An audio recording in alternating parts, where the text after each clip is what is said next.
మొన్న జగన్మోహన్ రెడ్డి గారు పెట్టిన ప్రెస్ మీట్ లో ఆయన అడిగిన ప్రశ్నలకి సమాధానం చెప్పడానికి చంద్రబాబు నాయుడుకి చేత కాలేదు. కానీ ఈరోజు సేమ్ ఎట్లాగైతే ఎన్నికల ముందు జగనన్న మీద బురద జల్లారో విషం జల్లారో అదే పాతక చింతకాయ పచ్చడి నగిరిలో కూడా ఈరోజు మాట్లాడారు.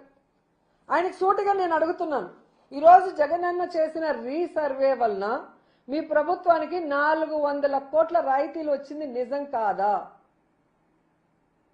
ఈరోజు జగనన్న తెచ్చిన టెక్నాలజీతోనే ఇప్పుడు కూడా మీరు రీసర్వే చేస్తున్నారు, అది నిజం కాదా? ఈరోజు ఇచ్చిన జగనన్న ఇచ్చిన క్యూఆర్ కోడ్ పాస్ పుస్తకాలనే మీరు మళ్ళీ తీసుకొని వాటికి అట్టలు మార్చి కాపీ కట్ లాగా నువ్వు దాన్ని ఇస్తున్నది నిజం కాదా అని అడుగుతున్నా. అలాగే ఈరోజు చూస్తే చంద్రబాబు నాయుడు తెలుసుకోవాల్సింది, జగనన్న ఏదైతే తీసుకొచ్చాడో 70కి పైగా కంటిన్యూస్లీ ఆపరేటింగ్ రెఫరెన్స్ స్టేషన్స్, అలాగే 3640 global navigation satellite system receivers, 2 విమానాలు, 4 హెలికాప్టర్లు, 200కు పైగా హై అండ్ డ్రోన్స్. వీటన్నిటినీ మీకు దమ్ము ధైర్యం ఉంటే వెంటనే తొలగించేస్తారని అడుగుతున్నా. ఏం చంద్రబాబు నాయుడు గారు తొలగించేస్తారా? అండ్ ఈరోజు అంతేకాకుండా మా ప్రభుత్వంలో చేసిన మ్యాప్స్ అన్నిటిని కూడా నిలిపేయాలి. నిలిపేస్తారా? అలాగే నేను ఆయన్ని సూటిగా ఒకటే అడుగుతున్నా, మేం తప్పు చేశాం, జగనన్న తప్పు చేశాడు ఈ రీసర్వే భూముల రీసర్వే విషయంలో అంటున్నారు కదా, మరి అది తప్పు అయినప్పుడు దాన్ని ఎందుకు కంటిన్యూ చేస్తున్నారు? దాన్ని ఎందుకు ఆపేయలేదు అని అడుగుతున్నా. ఈరోజు మేము ఫోటో వేస్తే అదేదో పెద్ద బూత్ అన్నట్టు, ఇది తప్ప ఏమి చేత కాదన్న నువ్వు ఈరోజు ఆ బుక్కుల్ని తీసుకొని మళ్ళీ నీ ఫోటోలు ఎందుకు వేసుకుంటున్నావు? అప్పడాల మీద ఫోటోలు వేసుకునే వాళ్ళు మీరు, మిషన్ల మీద సైకిల్ మీద ఫోటోలు వేసుకునే వాళ్ళు మీరు జగనన్న గురించి మాట్లాడుతూ ఉంటే చాలా హాస్యాస్పదంగా ఉంది. ఈరోజు మీరు డబ్బు కొట్టుకోలేమో, మేం చేశాం భూముల రీసర్వే, అసలు ఈ ల్యాండ్ టైటింగ్ ప్రయత్నాలు అసలు సూపర్ అని నువ్వు చెప్పుకోవాలి. కానీ జగనన్న చెప్పుకోకపోయినా జగనన్న గురించి నువ్వు వెళ్ళిన దావోస్ వేదిక మీద ఆర్థికవేత్త గీతా గోపీనాథ్ గారు ప్రశంసించారు. అది నువ్వు విన్నావు కదా, దట్ ఈస్ జగనన్న. మన పని మనం చెప్పుకోని అవసరం లేదు, 10 మంది చెప్పుకోవాలి. ఈరోజు నువ్వు చేశాను, నువ్వు డబ్బా కొట్టుకోవటమే తప్ప అది చేసింది జగనన్న విషయం ఆర్థికవేత్తలందరికీ తెలుసు కాబట్టి వాళ్ళు పబ్లిక్ గా ఈరోజు జగనన్నని అభినందిస్తున్నారు. ఇప్పటికైనా సిగ్గు తెచ్చుకోమని మీకు తెలియజేసుకుంటున్నా. జగనన్న సాగునీటి రంగాన్ని పూర్తిగా పట్టించుకోలేదు అని ఎవరు చెప్తున్నాడు? రాయలసీమ ద్రోహి అయిన చంద్రబాబు నాయుడు చెప్తున్నాడు.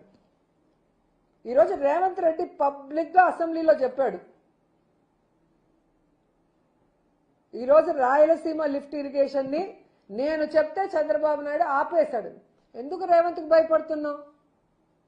ఈరోజు రాయలసీమలో పుట్టిన నువ్వు రాయలసీమకి నీళ్లు తీసుకురావాల్సింది పోయి జగనన్న స్టార్ట్ చేసి ఆల్మోస్ట్ వర్కులు పూర్తయిన వాటిని రేవంత్ మాటిని నువ్వు ఆపేశావు అంటే నీకు రేవంత్ కి ఏంటి సంబంధం?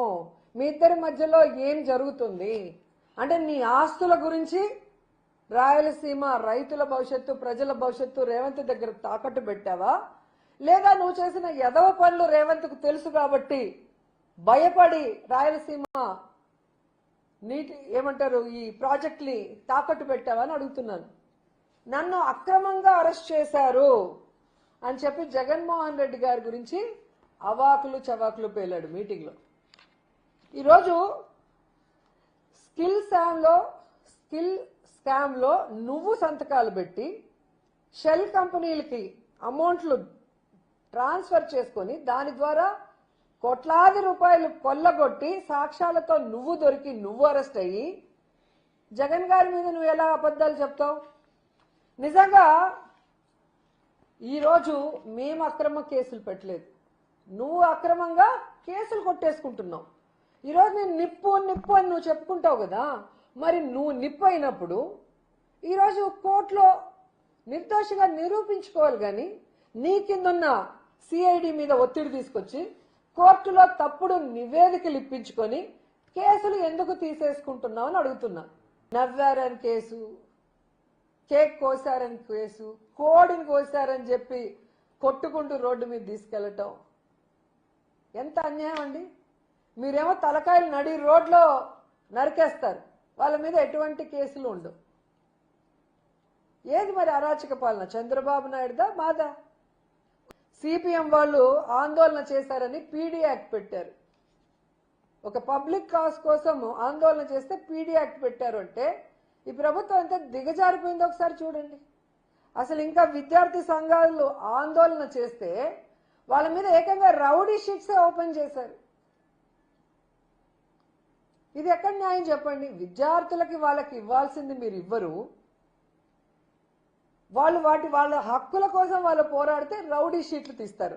మరి దీన్ని ప్రజాస్వామ్యం అంటారా, అరాచక స్వామ్యం అంటారా? ఒకసారి మీరు చెప్పాలి. మళ్ళీ జగన్ గారిది అరాచక పాలన సిగ్గు లేకుండా మీరు వచ్చి ఇక్కడ మాట్లాడుతుంటే ఆడున్న కొంతమంది అనుకుంటున్నారు ఈ చంద్రబాబు నాయుడు పాలన హిట్లర్ పాలన, గడాఫీ పాలన కంటే చాలా ఘోరంగా నియంతృత్వంగా ఉంది అని చెప్పి.